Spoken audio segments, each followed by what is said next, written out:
Presiden Prabowo Subianto mengumumkan rencana besar untuk melakukan hilirisasi terhadap 26 komoditas di Indonesia yang memerlukan investasi sekitar 9.538 triliun rupiah, setara dengan 600 miliar dolar Amerika.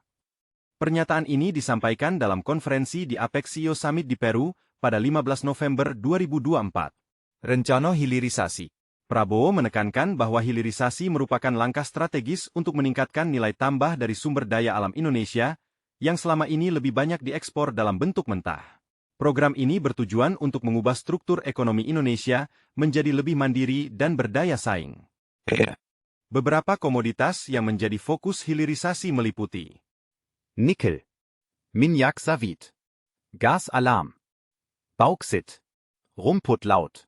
Hilirisasi nikel, misalnya, diharapkan dapat menjadikan Indonesia sebagai pemain utama dalam industri baterai kendaraan listrik, sedangkan minyak sawit dapat diproses menjadi biodiesel dan produk turunan lainnya.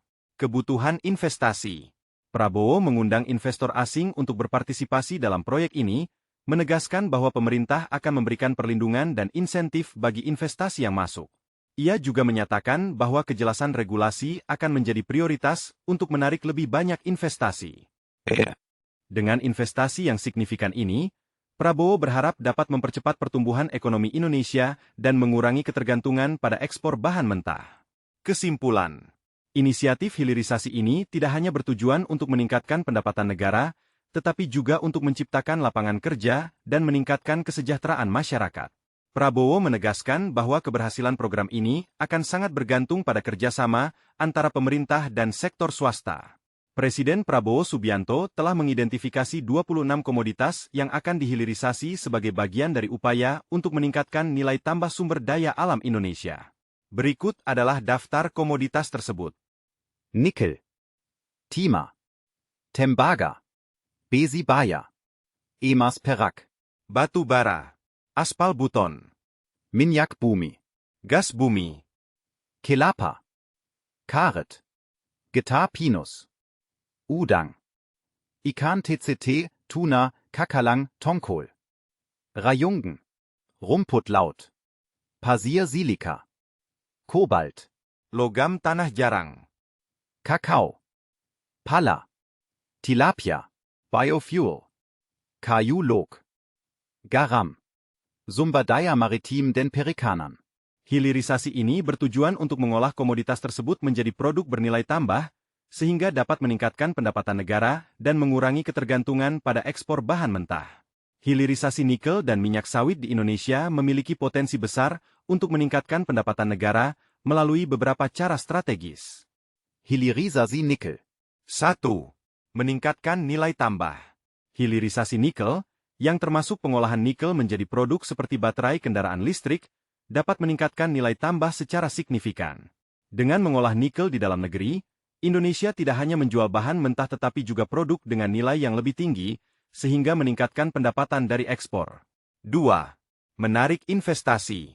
Proyek hilirisasi nikel memerlukan investasi besar, yang dapat menarik investor domestik dan asing. Investasi ini tidak hanya menciptakan lapangan kerja, tetapi juga meningkatkan pendapatan pajak bagi negara, yang berkontribusi pada anggaran negara. 3. Mengurangi ketergantungan ekspor bahan mentah. Dengan mengolah nikel secara lokal, Indonesia dapat mengurangi ketergantungan pada pasar luar negeri untuk ekspor bahan mentah. Hal ini akan memperkuat posisi tawar Indonesia di pasar global dan meningkatkan stabilitas ekonomi. Hilirisasi minyak sawit. 1. Diversifikasi produk dan pasar. Hilirisasi minyak sawit memungkinkan Indonesia untuk memproduksi berbagai produk olahan seperti oleokimia, biofuel, dan makanan olahan. Ini tidak hanya meningkatkan nilai tambah tetapi juga memperluas pasar domestik dan internasional.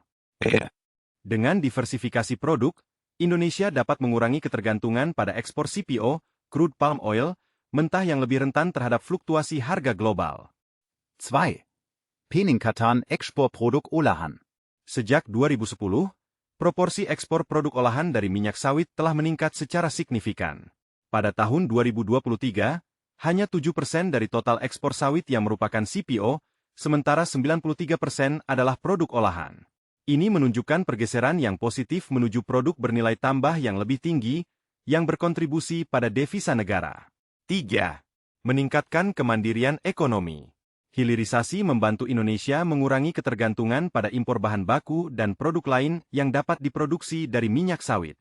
Dengan memenuhi kebutuhan domestik melalui produk olahan sawit, Indonesia dapat memperkuat kemandirian ekonomi dan menciptakan kue ekonomi yang lebih besar untuk masyarakat. Kesimpulan. Hilirisasi nikel dan minyak sawit berpotensi besar untuk meningkatkan pendapatan negara dengan cara meningkatkan nilai tambah produk, menarik investasi, memperluas pasar, dan mengurangi ketergantungan pada ekspor bahan mentah. Langkah-langkah ini akan mendukung pertumbuhan ekonomi yang berkelanjutan dan menciptakan lapangan kerja bagi masyarakat. Rumput laut menjadi komoditas yang sangat potensial untuk dihilirisasi di Indonesia, karena beberapa faktor kunci yang dapat meningkatkan nilai ekonominya dan memberikan manfaat sosial serta lingkungan.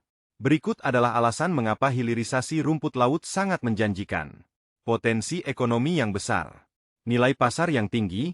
Hilirisasi rumput laut diperkirakan dapat membuka potensi pasar senilai 11,8 miliar dolar Amerika pada tahun 2030. Produk turunan dari rumput laut, seperti biostimulan, bioplastik, pakan hewan, dan nutraseutikal, memiliki permintaan yang meningkat di pasar global. Diversifikasi produk. Rumput laut dapat diolah menjadi berbagai produk bernilai tambah, seperti pupuk organik, bahan baku farmasi, dan produk makanan. Ini akan memperluas pasar dan meningkatkan pendapatan dari sektor perikanan. Manfaat lingkungan. Pengurangan sampah plastik. Salah satu produk hilirisasi dari rumput laut adalah bioplastik, yang dapat membantu mengatasi masalah sampah plastik di Indonesia. Bioplastik berbasis rumput laut menawarkan alternatif yang ramah lingkungan dibandingkan dengan plastik konvensional. Ketahanan pangan. Rumput laut dapat digunakan sebagai bahan pengganti gandum dalam produk makanan, yang dapat mengurangi ketergantungan pada impor gandum dan mendukung ketahanan pangan nasional. Penciptaan lapangan kerja. Peluang kerja. Proyek hilirisasi rumput laut diperkirakan dapat menciptakan 150 lapangan kerja langsung per proyek. Hal ini akan memberikan dampak positif bagi kesejahteraan masyarakat, terutama di daerah pesisir. Keunggulan geografis. Kondisi alam yang mendukung. Indonesia terletak di daerah khatulistiwa dengan kondisi laut yang relatif tenang, memungkinkan budidaya rumput laut dilakukan sepanjang tahun. Ini memberikan keunggulan kompetitif dalam produksi rumput laut. Kesimpulan. Hilirisasi rumput laut tidak hanya berpotensi meningkatkan pendapatan negara melalui ekspor produk bernilai tinggi, tetapi juga memberikan manfaat sosial dan lingkungan yang signifikan. Dengan dukungan teknologi dan kebijakan yang tepat, sektor ini dapat berkembang secara berkelanjutan dan memberikan kontribusi besar bagi perekonomian Indonesia.